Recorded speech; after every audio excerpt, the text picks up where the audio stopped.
Assalamu alaikum, beautiful. Welcome to Spiritual Awakening, Enlighten Your Soul Podcast. I am your host, Nazish.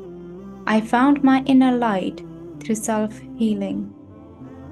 I learned that every Muslim woman who is the light of her life have gone through different trials to get where she is today. So subscribe as we uncover hidden stories and learn from life experiences. If you want to be the light of your life, make sure you check the description box. Assalamu alaikum. Welcome to Spiritual Awakening Podcast. Today we have with us Carin, who is the owner of Energized Muslima. Assalamu alaikum, Sister Carin. How are you doing today? Walaikum salam wa rahmatullahi wa barakatuh. I'm fine, thank you. Alhamdulillah. Alhamdulillah. I am so honored that you are here on our platform today. I simply love your page. You helped me step out of my bed and get the workouts done. MashaAllah. Thank you. Thank you so much. And I'm so pleased and honored to be here as well. And for this important talk that we're going to do today, inshallah. Alhamdulillah wa yaki. Sister Carin is a Swedish woman who currently lives in Morocco with her two beautiful daughters. She's a very strong woman. She is a single mom and is a fitness and health coach. She empowers Muslim women to prioritize wellness through fitness, nutrition, and self-care. So, Sister Carin, what led you to creating Energized Muslima? What is the story of origin here? Yeah.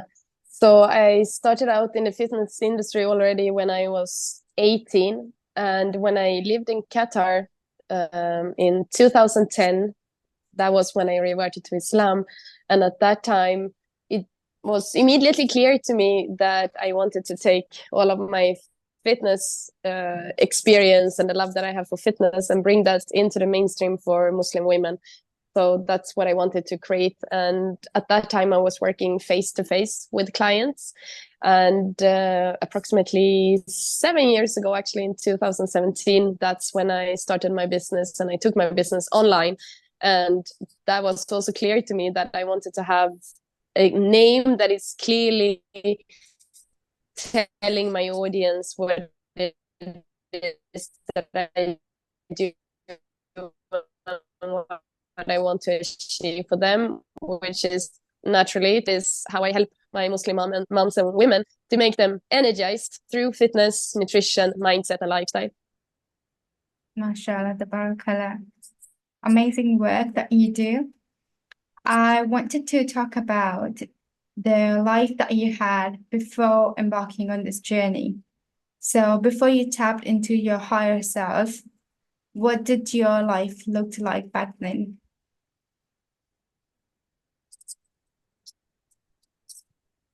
Alhamdulillah. So back then, my life was full of fitness. It was full of work and everything. And of course, to start to be modest and wear hijab was a big change for me because I was used to just work out in leggings and a sports bra before. So of course that was a big change, and it's a lot of adjustments that you need to do and find out alternatives and so on. However, personally at that time I was living in Qatar, so it was very easy with many ladies only facilities and as such. So it wasn't that difficult for me to make that switch. And also directly when I reverted, it was clear to me that you need to wear hijab cover from head to your feet. So personally, the change was quite easy. And most of all, I was so happy that I could continue with my career and the work that I do and just adjust it a little bit to suit the Muslim women. And I absolutely love what I did and what I do today. And I'm feeling extremely happy and thankful that I could continue with the profession that I had and just modify it and bring it into the mainstream and to help Muslim moms and women to really be empowered when it comes to wellness and self-care. Subhanallah, mashallah. Which year did you revert? the 4th of August 2010. Oh wow, mashallah. Mm. And how are And it you? was the 4th day of Ramadan, subhanAllah. It was during Ramadan. Yeah, doing great with the culture adaptability and the stuff. So I took that really seriously. And because I could not understand why women were covering in hijab, for me, that was so weird. So then it's like, okay, so let's try it out. And I could not understand why people were praying, but I knew that it was something important. So it's like, okay, I need to learn that stuff too. And I started to watch YouTube videos how to pray. And then the fasting sounded like absolutely crazy to me, especially in the summertime when it was 50 degrees hot and so on. And then training and fasting. So then I decided I need to try that too. And then I went to an Islamic center, and the sister that I met, she was wearing niqab, and I could not even see her eyes, but I felt her love and care, subhanallah. And she showed me around. And then the day after, I had no idea about anything, but she told me that the first pillar of Islam is Tawheed. And subhanallah, that's what I always thought before as a kind of Christian / atheist person in Sweden. And then I just felt I had to go back to that Dawa center. So I just went back the day after, and then I took my Shahada, subhanAllah. SubhanAllah. Mashallah. Mm. Amazing story. Alhamdulillah. And how has it been ever since then? I mean, life is not necessarily easier in this dunya just because you become a Muslim, of course. You face a lot of new hardships and a lot of new difficulties and challenges in your life. But the thing that is different is that I'm not afraid to die anymore. Because honestly speaking, before I became a Muslim, that was my biggest fear in my life. And that was to die because I didn't know what my purpose was. So through all I was about to say crazy challenges, astaghfirullah, but through all the challenges and hardships that I've had for the past 14 years, where I've been crying like crazy because I've been through quite a lot of things. But every single time in those situations, I have tawakkul and I have yaqeen, I have certainty that I don't know how, but I know that I will figure it out somehow and I will find a way. And I know that everything is happening for a good reason. And subhanAllah, everything, all things happening to a believer is good, right? So we just need to have the trust and the faith. And that is the biggest difference. And I would never, ever in my life have managed the things that I have done and do if it wouldn't been for the faith in Allah subhanahu wa ta'ala, subhanAllah. SubhanAllah. Alhamdulillah. Definitely. The faith that we hold makes it really easy for us to go through the trials of life. And that is what the main purpose of life is, right? This life is not meant to be all happy, go lucky type. Like the Prophet Muhammad sallallahu alaihi wasallam said that live life like a traveler. True. It's not meant to be forever. So there are going to be trial and test. Would you like to share the phase that you just mentioned, that there were a few years when you were really struggling and you were in your low phase? What kind of events unfolded in your life which led you to hit that rock bottom? So for example, one big event, or the biggest, I would say the biggest event, I requested a divorce. Now it's about more than 15 months ago. But I requested it and I wanted it earlier than that, but only the court process with all the things have been going on for the past 15 months. And it has been hard. It has been extremely tiring. A lot of mindset work, because when you are in a challenging situation, you really need to work with your own mindset. And parallel with working with your own mindset, you need to do everything that you can to do make dua, right? Hold on to your prayers, wake up for Tahajudd. So it's so much work that you need to put in, and then you need to put in hard work in your own, I would say, because I'm a fitness coach, but seriously, you need to put in a lot of work into your own fitness and your own self-care, because if you're not physically fit, you will not probably be mentally fit either. And if you don't have yourself and your own confidence and your strength and your health, energy, and that, it's very hard to work on your mindset and elevate your mindset and see things from different ways. And that is, I personally think and feel that is also affecting your level of ibadah and waking up for Tahajudd and making dua, etc. also. Definitely. And then you, of course, have if you have kids, then you have your kids to look after. And then you have your job or your business to look after at the same time. And then maybe you also need to deal with the court and your lawyer and stuff. So because of a situation as such is like so, I would say, so extreme and so extremely draining, you really need to take care of yourself, which comes from your health and your fitness, which goes into your mindset, which is crucial, which goes hand in hand with the ibadah or other forms of ibadah. And during these phases, would you like to talk about what kind of pain or trauma you felt like, and how did you overcome that?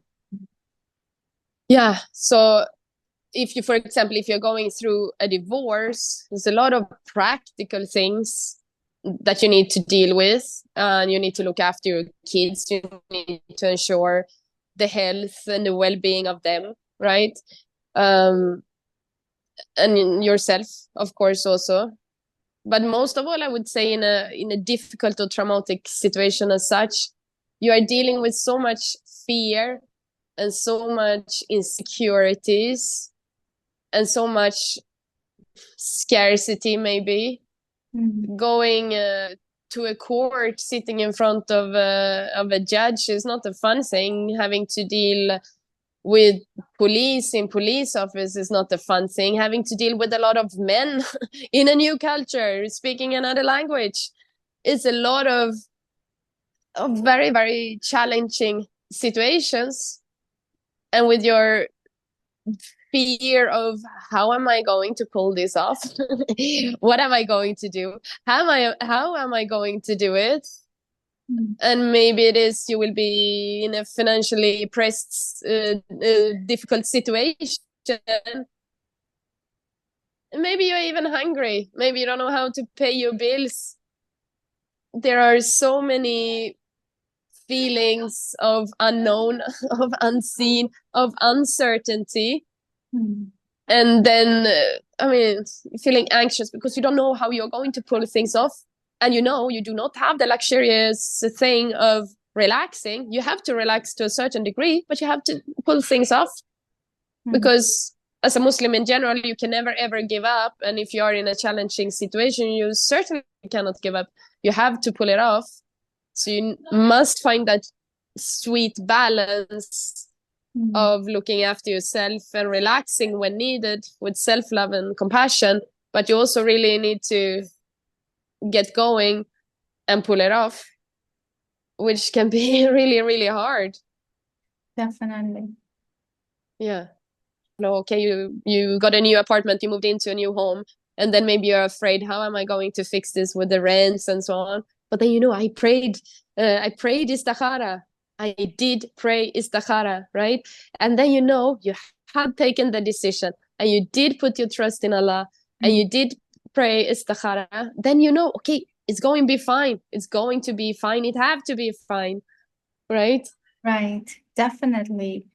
And I love that in Islam there are so many options open to us, especially something like Istekhaara, where you're having like mashura with Allah subhanahu wa ta'ala. You kind of you're kind of asking Allah subhanahu wa ta'ala for guidance. And so much ease comes with it. And so much calmness comes with it, because that you have done that with your own creator. And he's the one who's guiding you now. And he's the one who's looking after you now. So Subhanallah. thank you so much for mentioning that, because many You're welcome. times, so many of us forget that that Sahabas used to do istikhara for really smallest of the smallest things, right? And we tend to do istikhara only for the big things in life, only for the big decisions, when we actually should do it for every small thing. Why not have them? When we have that option, doing a mashura with Allah subhanahu wa ta'ala, why not imagine it in every decision? Now, you mentioned about how you overcame it. So you mentioned about self-care, you mentioned about relaxing when you could.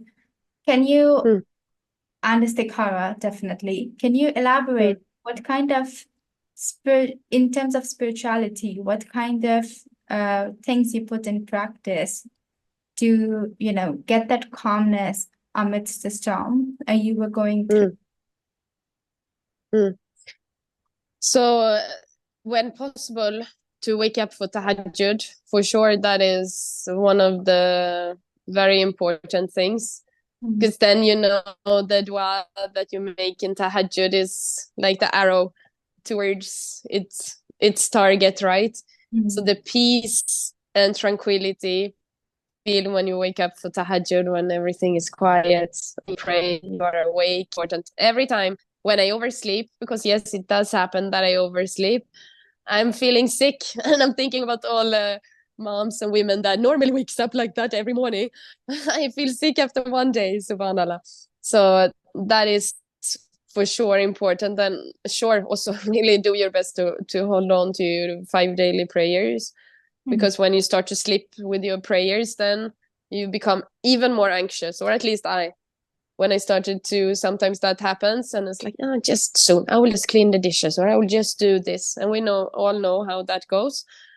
Then that is just increasing my own anxious feelings. So to do my really, really best to hold on to the prayers, also do my best with hijab also, because then when you know that you are holding on to, even if you don't do the sunnah rakah and stuff, but you do at least the basics and the most important things, and morning azkar, evening azkar, to hold on to have your own baseline with the things. These are the types of things that I really need to watch out for and take care of and hold on to.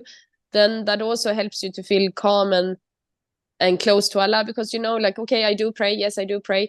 Yes, I do wake up for Tahajjud. Yes, I did that. Yes, I do wear my hijab. Yes. So have kind of your check-off list yourself. That at least gives me tranquility. And if I feel that I start to let go of anything, then I can have some self-discipline and pull myself back. And I know that will make me calmer in my heart. I feel more at ease. Definitely. I so much agree with that. Like when you were talking, I could relate the times when I would miss my morning adhkar, or the times when I would not finish a routine. I would feel very anxious by the end of the day, like something went wrong in my day, and different kind of calmness. Like it's mentioned in the Quran, right? That I don't remember the exact words, but when you, in the remembrance of Allah, does heart find peace. Yes. So it's like that the day I forget, by night I myself feel very anxious. So alhamdulillah, that's really good that we have that blessing in our life. So we can do that, and we can connect to Allah subhanahu wa ta'ala through different ways, different means. And Tahajudd is my favorite.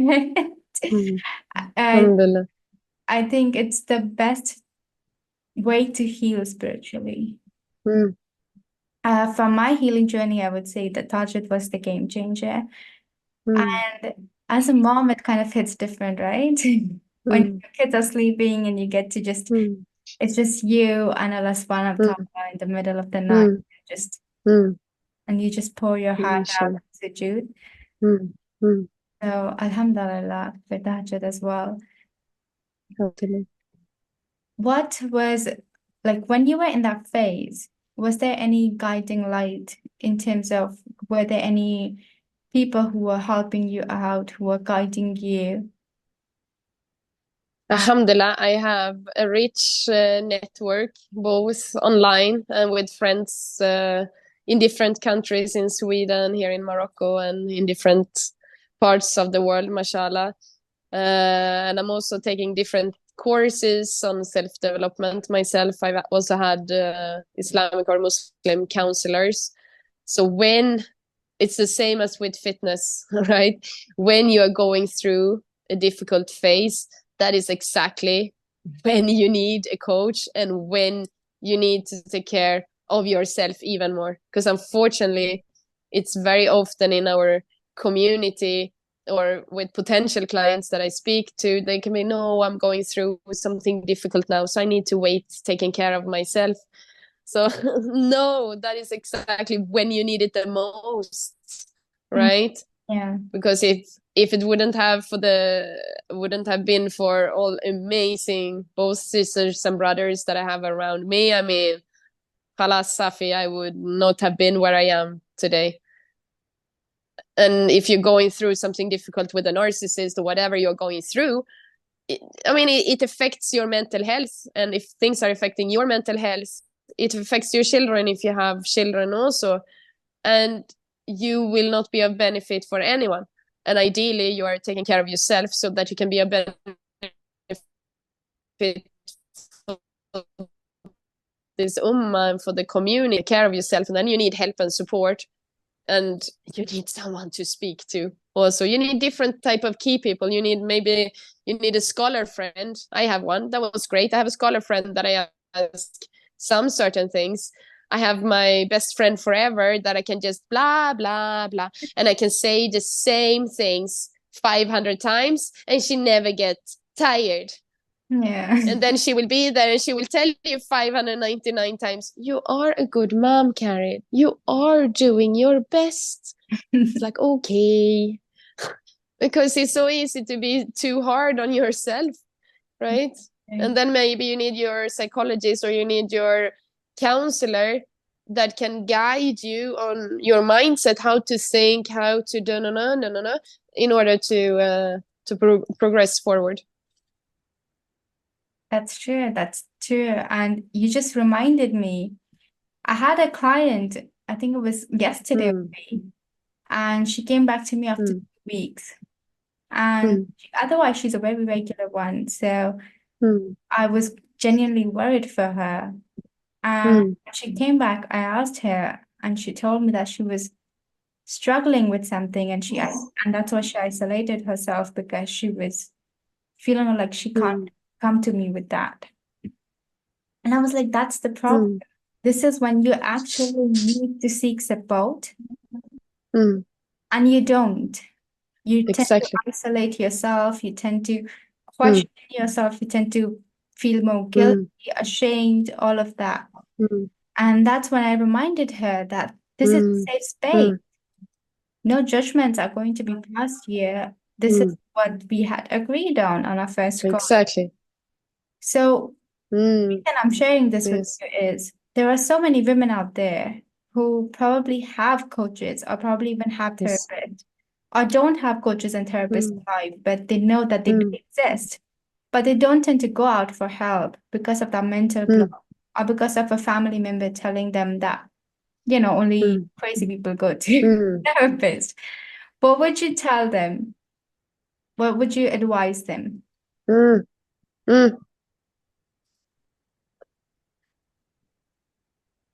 The thing is, it's about to elevate your mindset, right? It's about you looking after yourself so that you also can look after others. And you are not weak when you ask for help and support, but rather you are strong because you want to change and you want the help in order to feel better. It would be, it would be sad and scary if you don't want to change. And there are too many people in this world, unfortunately, that do not want to change. And they just stay the same. SubhanAllah, we also know from Islam, right, that seeking knowledge is making the path to Jannah easy. So seeking knowledge and asking for help like my counselor, I have no issue saying the word counselor, but when I say the word counselor, I do get a weird feeling in my chest, actually, when I say it. Then there is a thought popping up, Carin, do you need a counselor? Are you sick? What's up with you? No. So actually, I call him a mindset coach, because he's like a mindset coach. And I mean, the feelings of, like, I've been many times feeling like, I'm tired, I don't know how to manage this, I'm stressed, I'm anxious, I not feeling well, to after a session with him or my other female psychologist, for example, that I worked with also she is a psychologist, but I do not have any mental issues, but I want to level up, and I want to grow in myself, because I want to handle the situation that I'm faced with in a different way, and I want to feel good myself, and I want to be the best possible mom I can for my 2 girls. That's why. Right? And I see it as a mindset coach, because in 30 minutes or 1 hour, I can change my own approach and my own mindset so much, and go from stressed and anxious and sad to actually feeling amazing, to feel relieved, to have got those Islamic reminders, right? And to actually see things in a different way. Yes, definitely. So I would just say, you go for it when you are challenged. That's exactly when you need it the most. That's exactly when you need it the most. Very well said. Yeah. Now, Sister Carin, you are a single mom of 2 daughters. What advice would you like to give to a single mom who is struggling, probably in her 9 to 5, who's struggling to start a business? She wants to, but she feels very drained out by the end of the day because of being a single mom, the kind of pressure you get on yourself. Or I would say the kind of pressure you yourself create, because sometimes it's just the inner dialogues that we are having in our mind, right? That is blocking us. So what advice would you give a single mother? How to cope up with her routine, how to cope up with her kids and her work, and achieve her higher self at the same time? Yeah. First of all, I would tell her that she's amazing. Mashallah, tabarakallah. Because so as a single mom, it's important to first of all give yourself love and grace, and actually acknowledge and see how much you are doing and how much you are achieving. And that is, subhanallah, put your own big crown on your head first and foremost, because there are so many different buckets that you are dealing with, too many. But what you do, you have your kids to look after, clothes, food, nourishment, love and care, schools, all what that is. And then you have your finances to look after, so you ensure you have food on the table with all what that includes. Then you have the bucket of your own self. Then probably you have a bucket then of a ex-husband, blah blah blah blah blah blah blah blah blah, whatever that is. So you need to give yourself love and grace, and then you must take care of yourself, because that will give you energy. And I get it. I've been supporting me and myself and my girls for the past 15 months in a country where I don't even speak the language, and where you certainly have no social security support whatsoever. Which is, yeah. I'm Swedish, so in Sweden things are different, right? Yes. And that's why you must look after yourself, because if you get tired, how can you work? How can you take care of your kids? So you must do some fitness training, whether that is 5-10 minutes of mobility training in the morning, something. You need to take care of your physical body. You need to take care of your nutrition, because if you're lethargic or you're overweight and tired and no confidence, you need to take care of your mindset. Because being a single mom is not a joke, and you don't have the luxurious time of relaxing too much and stuff. You are your own most important asset. So you absolutely must take care of yourself so that you can have an amazing lifestyle and create memories together with your kids, with all what that includes. Mashallah. That's right. Pour the cup first. Yes. Cup pouring others cup. Yes. Yes. Alhamdulillah, I learned it the hard way, but I'm so happy I got there, and I completely agree with you that we as moms, be single mom or not single mom, we tend to be very harsh on ourselves. The minute we take out time for ourselves, we have mom guilt, right? The minute we start doing something for ourselves, we feel guilty that we did not give that time to our kids. And it's time we give ourselves that love and compassion. It's time that we indulge in activities that make us happy. Because I think it hits different when I take out time for myself. For example, I go outside, I do cycling, and then I come back in the day before my daughter wakes up. I feel like I have this another level of energy to be with her Exactly. of the day. And when the days when I don't take out time for myself and I'm constantly with her without any breaks, by the end of the day, I feel like that day was not much fun with her than my day when I do take out time for myself and then I'm with her. So prioritizing yourself is more important in order to be able to give your 100% to your kids. For sure. And you're also teaching your kid important skills. Yes. I think that is so often forgotten. Many times it's like, yeah, you need to learn 1 + 1 is 2 and stuff. But hey, we also need to teach our kids to take care of themselves, both physically and mentally. Because if you teach your kids and lead by example and show that things doesn't need to be so complicated already when they are kids, they will learn boundaries, they will learn healthy habits, they will grow up being resilient, and inshallah then they will avoid so many things when they are teenagers and when they get older, because they have resilience into place, they have boundaries into place, they have a healthy relationship with themselves, with others, with food and so on. So I mean, healthy habits with all what that includes, really it's part of the education for them too, which is so important. So the things and the work that you put into yourself, it's helping them too in a beautiful way. Definitely, 100%. And I think, like you said, actions speak louder than words. Yes, for You sure. cannot just go and preach them something without showing them how to do it. Not just ask my daughter, pray 5 times, pray 5 times, pray 5 times, unless and until I am praying in front of her 5 times. I don't even need to tell her then that pray to 5 times, mashallah, tabarakallah, herself, put her mat on, put her abaya on, and she comes and joins. So action speaks louder than words, and mashallah. And we need to learn first how to regulate our emotions in front of them.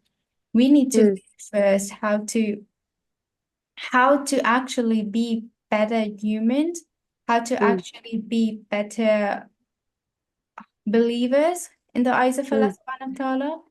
Set an example for them so that they can also be better at it. True. So True.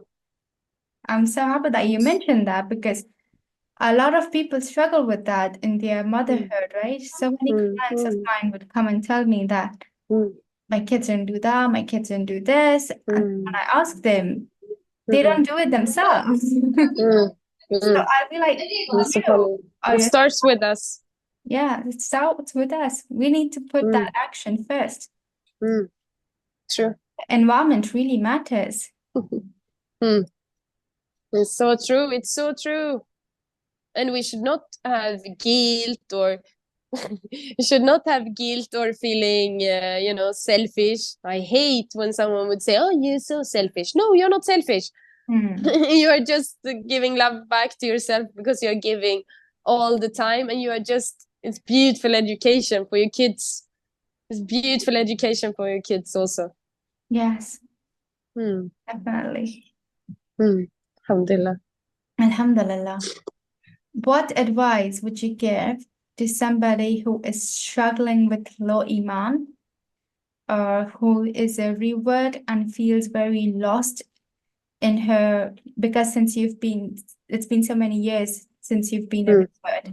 What advice would you give to her who just turned into a Muslim but feels lost a little bit?